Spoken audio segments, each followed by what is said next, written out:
All right.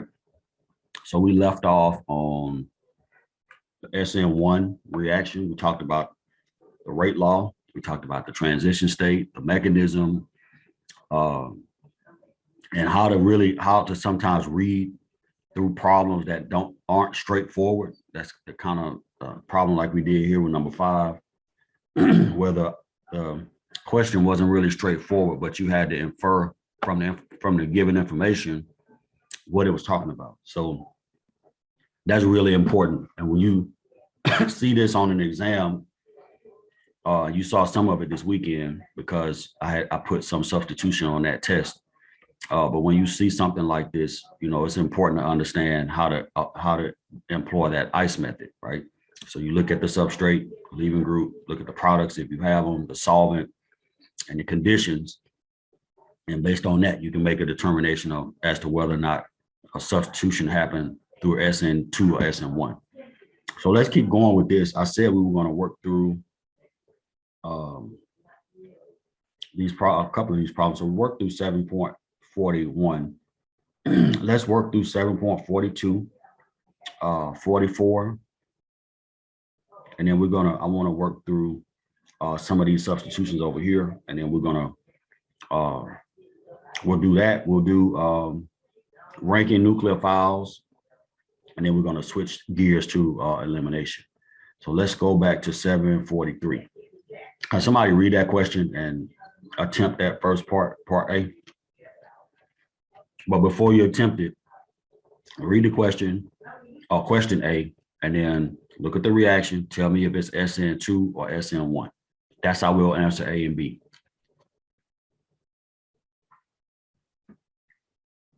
And don't everybody unmute at once now. I can read it. Consider the following reaction. How would the rate be affected if the concentration of the alcohol is doubled? Okay, so how would you answer that question based on the given reaction? What do you need to know? Because the rate for given, we know it's a substitution. As you can see, the alcohol got substituted by bromine, so we know it's a substitution. The question is what kind? And so the way to determine that is to look at the substrate, look at the solvent, look at the products, and we can make that determination. So what kind of alcohol is that? Now that we've already studied, excuse me, we've already studied the different types of alcohols, right? Primary, secondary, tertiary, that we should know already. So what type of alcohol is that? And thank you for taking the initiative to read that question too. Is it tertiary? It is. All right. And is this an SN1? That's a dead giveaway, right? If it's a tertiary substrate, that's a given that is going to be SN1. It can't be SN2 because the substrate is too crowded, right? If a nucleophile tried to attack this carbon right here, right, it will have to wait for the leaving group to leave in order to come in, because otherwise there'll be too much steric hindrance. So yes, it's tertiary and it's SN1. So now how do we answer that question? If it's SN1, what's the rate law? K times substrate. Excellent. Rate equals K times the substrate. Good. So does the nucleophile have any effect on the rate for SN1? No. So the question is, how would the rate be affected if the alcohol, which is here, which is the substrate, how would that be affected if the substrate was doubled? Is that right? Help me out.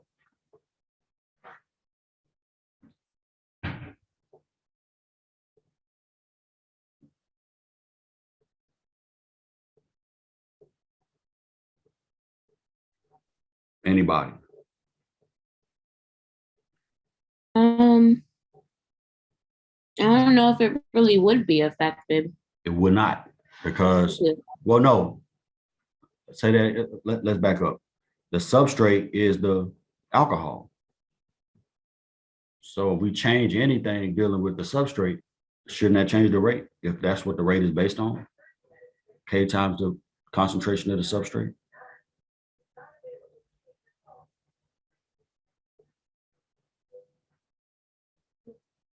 Would the rate be double? It should be double. If I put a 2 here in those brackets, it should be doubled. Is that right? Yeah, I can see that now. It should be double because the alcohol is the substrate.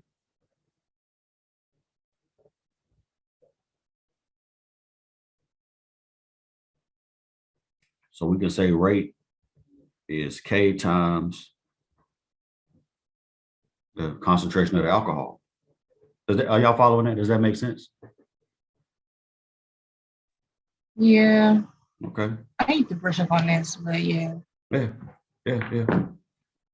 Thank you for that admission. But that's okay. When that's why we do the class this way. So if you see a deficiency or you feel a deficiency, at least you know, hey, I can go back and look at this because we talked about this. I know it's in my notes. I can just flip back and look at it. All right.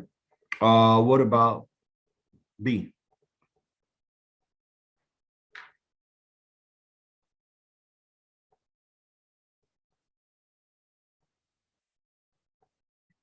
You want me to read it or do you want Both. answer it? Both. It says, how would the rate be affected if the concentration of HBr is doubled? Now, what is HBr used for? It's got 2 uses. See, this is going back to what some we already learned. All right, what is HBr used for? The H is used to do what? If you recall, if I take a tertiary alcohol and react it with HX, in this case, X is bromine. What's the H for?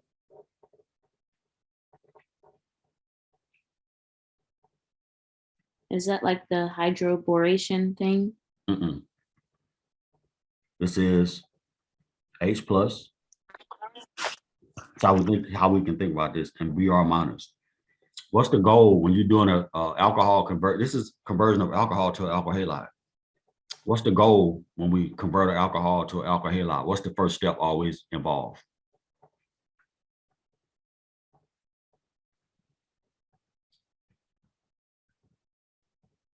Don't we need to make OH a better leaving group? Is that right? Yes. Mm-hmm. So you're saying that hydrogen is needed to make water. Yes. So okay. Yes, that's exactly what I'm saying. So the hydrogen does proton transfer to make oxygen a better leaving group. And then bromine is in effect your nucleophile. It's what replaces your leaving group. So does the nucleophile have any effect on the rate based on the rate law that's written on the sheet, on the page?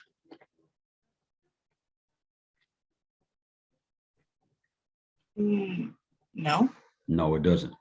So what happens if I double the concentration of HBr? It would be the same. It shouldn't change. That's right. What about triple the concentration of HBr? It's still won't be the same. It'll be the same. What if I made it 100 times more concentrated? It'll be the same.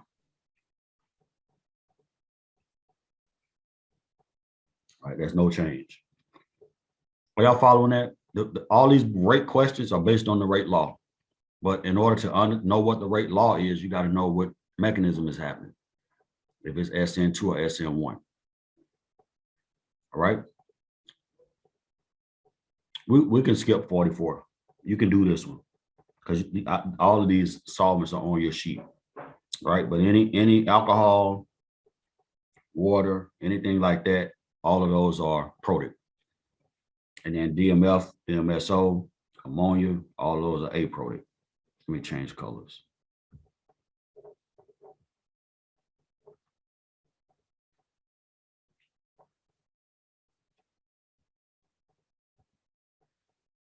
All right, what does protic and aprotic mean again? Anybody?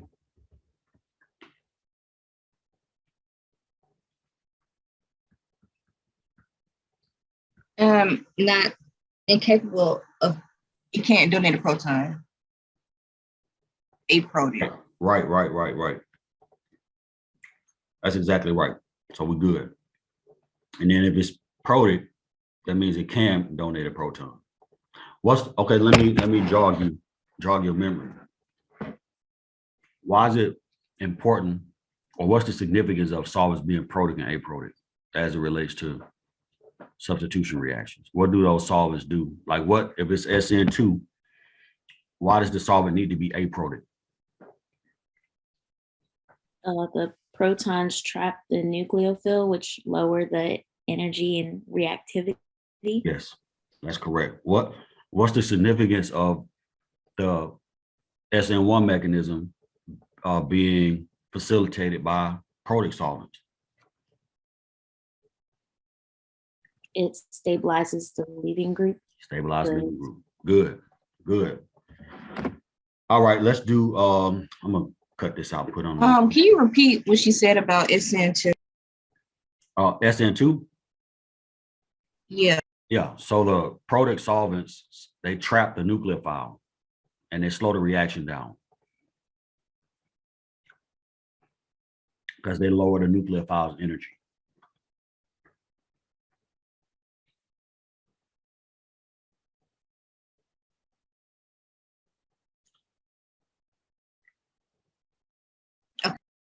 Hmm? All right, let's let's take a look at this problem right here.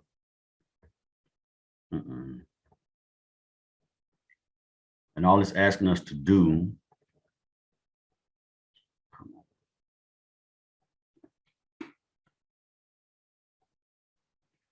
is draw the products. I'm gonna add a layer to this and ask whether you think it's SN2 or SN1. All right, so let's take let's do A, let's do B, let's do D, and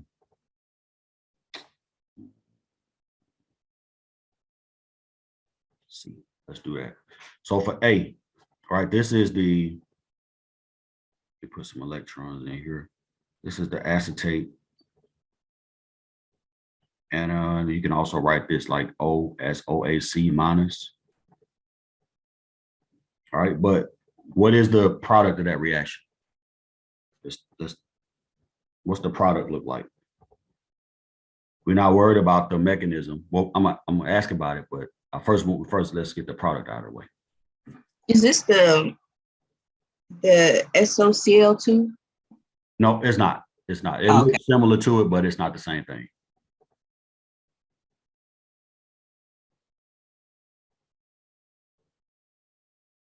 All right. Okay, let me, so let's read the question. Draw the products of each nucleophilic substitution. What does that mean? What does nucleophilic substitution mean? It means that I am replacing a leaving group with a nucleophile. So this is my substrate. This is my leaving group. This is my nucleophile. It doesn't matter if you know the arrows. It matters, but I'm suspending that for right now. What matters is that you know what substitution is and what the products are going to look like. So once I have identified everything, substrate, leaving group, nucleophile, I know in a nucleophilic substitution, the nucleophile is going to replace the leaving group. So what would the product of that look like?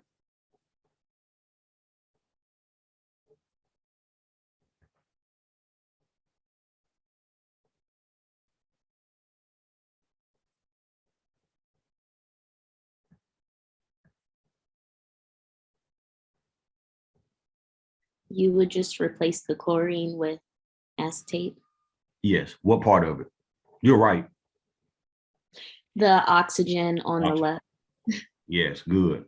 That's important. I asked that question because a lot of times when we talk about a nucleophile, sometimes it's not apparent which part of the nucleophile is actually doing the reaction, but it's always the atom that has the charge or the electrons to give away. So good, that's good. Every nucleophile has a nucleophilic site that does the reaction. All right, what do you think for this reaction? Is it SN1 or SN2? Or could it be either? How do we determine that? We don't have a solvent, so we have to look at the substrate. Is it, let me, Say that is again. it SN1 Okay. because of the, Go ahead. Because of what? because of the proton? Let's look at the, Oh, wait, no, I'm tripping, sorry. No, that's okay. That's okay. That's okay. We're gonna back it down. Take a little deep breath. Let's look at the substrate. Is it primary or secondary? Or tertiary? Where the chlorine is, that carbon where the chlorine is. What's the bond order? Is it primary, is it secondary, is it tertiary? Is it secondary? Secondary carbon, right? Okay, we don't have a solvent. So we can't, if it was protic, we could say immediately it's SN1. If it was aprotic, we could say immediately that it's SN2, but we don't know. But a secondary substrate can do either or, right? So it could be SN1 or SN2. We need more information. We need the solvent so we can tell whether or not it's SN1 or SN2, if that makes sense. So with a secondary substrate, remember that can go either way.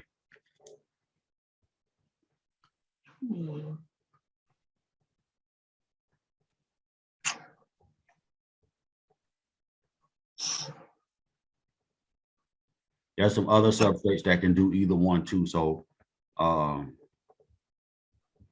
benzylic substrates, where your leaving group is here, that's similar to a primary carbon.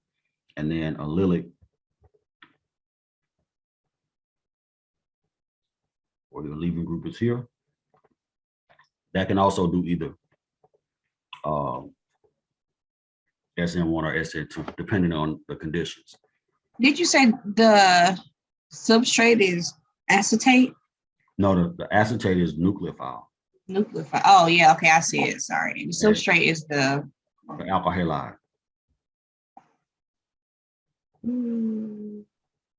Right? Yeah. All right, you got it now? Yeah, I think so. Mm-hmm. So the way you identify, I can't see your face, but I can sense some apprehension in the Yeah. in the agreement. Like, kind of. The way you identify the substrate nucleophile, well, your nucleophile is always going to be some atom or functional group that has lone pairs to give away. Right. So with these two together, the chlorine has lone pairs, but it's stable, it's neutral, it's in a good bond with a carbon, so that's not going to serve as a nucleophile. Right? But over here, you see this acetate has an oxygen with a negative charge and 3 lone pairs. That's looking to give away some electrons. So your nucleophile is always going to be, it can be neutral or negative, but it's always going to be an atom or a functional group that has lone pairs to give away. Okay. Right. Most of the time with the substitution reactions, the alkyl halide, like this is a alkyl halide, right? We've been talking about how to make these and how to use them. The alkyl part is the chain, the halide is the chlorine. And so the alkyl halide is my substrate, and then the nucleophile is my nucleophile. The acetate is my nucleophile. All right, let's do another one. Let's do B. I don't know if I got enough carbons, but that doesn't change anything. Remember, this is Na plus Cn minus. I think, didn't we talk about this sign now the other day? Why it was negative?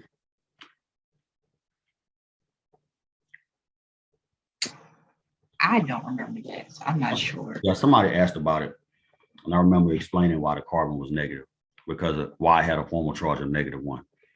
All right, what do you think? What's the product? I think we've done this example before too. That's okay. We'll do it again. What's the product? And tell me if it's SN2 or SN1. So this carbon is negative. That's automatic. That is the nucleophiles. No second guessing. Right? Even though iodine has 3 lone pairs, it's neutral and it's bonded to a carbon. It's stable. It's not trying to attack anything. Nucleophile is, for lack of a better term, more aggressive because the charge makes it a little bit more unstable than it would be if it was neutral.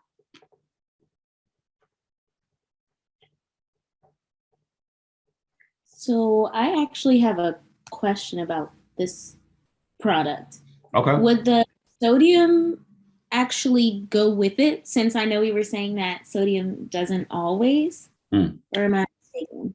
No, it won't go. When you say go with it, you mean will it attack? Yeah, will it attack iodide with the CN? Okay, so that's a great question. So when this cyanide attacks here and pushes out the leaving group, right, this is one of my products. This is the product, right, that we care about. And then iodine, when it leaves, it's an excellent leaving group. It's like the pK is like -10 of the conjugate acid. So that's that. So that's where sodium is going to end up, right? Sodium doesn't really attack, more so, and I hate to anthropomorphize like elements, but it is what it is. It makes sense to me. But iodine being negative, sodium is just opportunist. So it's going to go wherever the negative charge is. So if it was on carbon in the cyanide, sodium is hanging out there. Once the iodine leaves and it becomes negative, then sodium comes here. But as far as attacking the carbon, it's the cyanide that attacks the carbon. Right. Okay. That's a great question. And that's really sometimes it can be a stopping point for a lot of students as well, because that counter ion is kind of confusing. But always remember that it's just there to stabilize the charge on the nucleophile. But when the nucleophile attacks that substrate, the sodium itself is not involved. Right now, it's possible that as this bond is forming in the transition state, the carbon-carbon bond, that the sodium is associated somewhere close by iodine. So after the reaction is over, they already form a salt. You understand what I'm saying? Yeah, that makes sense. Mm-hmm. Kind of like when we did the granular addition to carbonyls, how when the carbon that was bonded to magnesium attacks the carbonyl carbon, how the magnesium just kind of migrates up to the oxygen because the oxygen becomes negative. So it's kind of, the same thought process. All right, let's look at C. Oh, we didn't do the mechanism. What do you think, SN2 or SN1? Is this SN2? It is. And the first one was SN2, right? Also? It was either no? or. Either. Oh, that's the answer. Okay. It could be both. I thought I had to choose. Yeah, because well, in this case, we can't choose because the substrate is secondary. So unless we have more information, so if we had the solvent, then we could say definitively it was one or the other. But since we don't, then we can't. But here, this is a primary substrate. That's no question about that. That's SN2 because it's happening on a primary carbon, and primary carbons can't do SN1. All right, let's do C.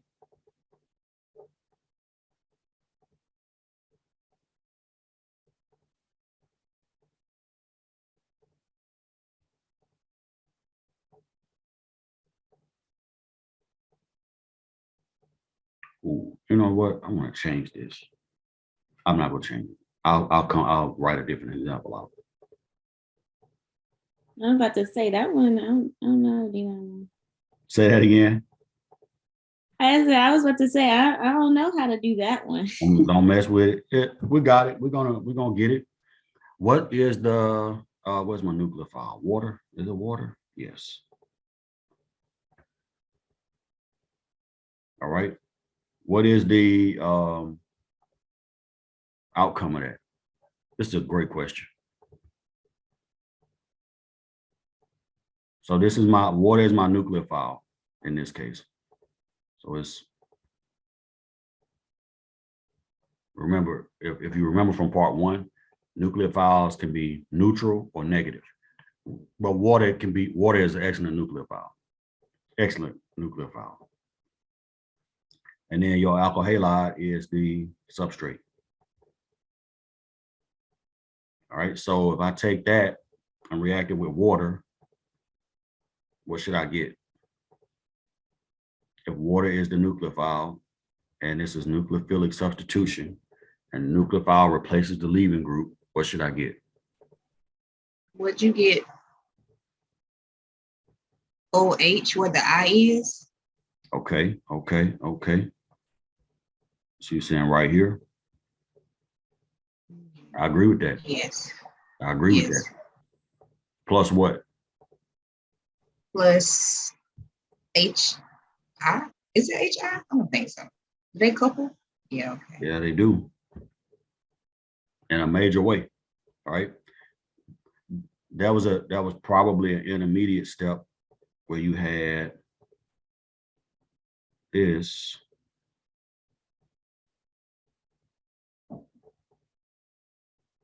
And that's positive plus I minus. Right. And then you just did a proton transfer to get you to here. What mechanism would this go through? What type of substrate is this? Primary, secondary, tertiary? Is it quaternary? Don't even do that. Tertiary?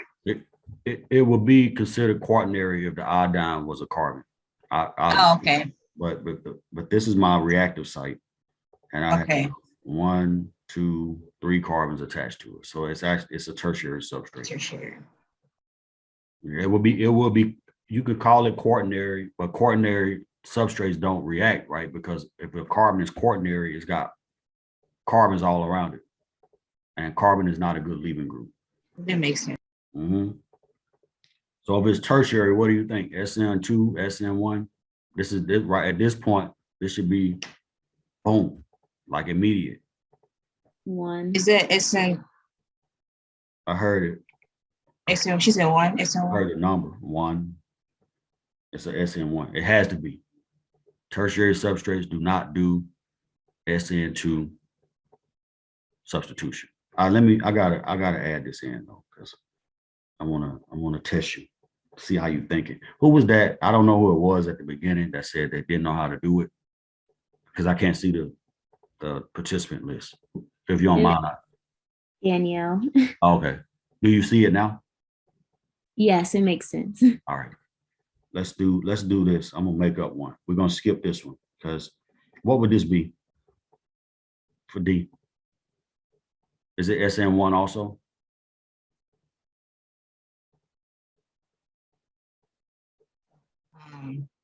Is that not a tertiary substrate? It is. Can it do SN2? No. Okay, so that's a gimme. If it's tertiary, it's automatic. That is SN1. All right, and then the product is here.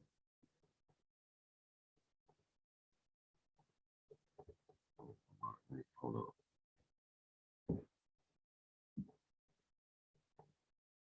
Come on, let's tighten up. Come on.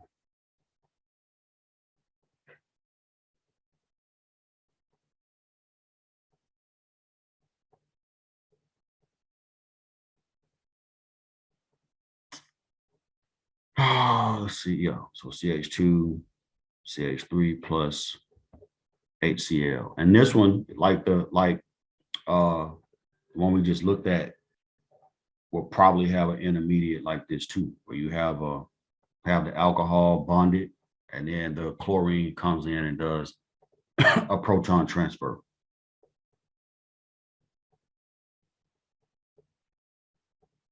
So this is not D. I'll call it D1.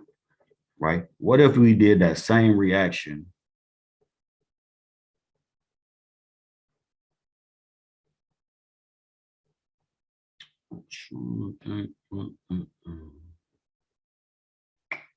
Never mind. Never mind.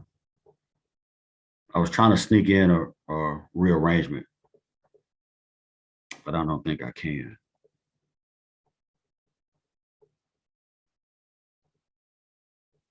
Yeah, it wouldn't make sense. Never mind. All right, let's look at this set of questions right here, 755. It's a very important concept dealing with substitution. But it says rank the species. I'm gonna put this on a separate page because I don't want to have to try to squeeze all this on here. Well, it says rank the species in terms of increasing nucleophilicity.